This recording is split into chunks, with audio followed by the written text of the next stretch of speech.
რეგზე ვართ? Pravda?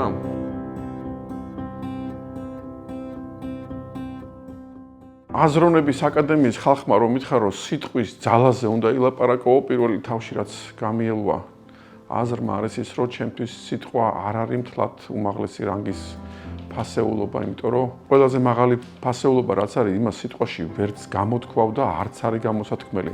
მაგრამ მეორე რეალობა ის არის რომ 30 წელიწადია სულ სიტყვის გამოთქმაში ვარ და იმასაც ვერ ვიტყვი რომ სიტყვა გამოსათქმელი არ არის.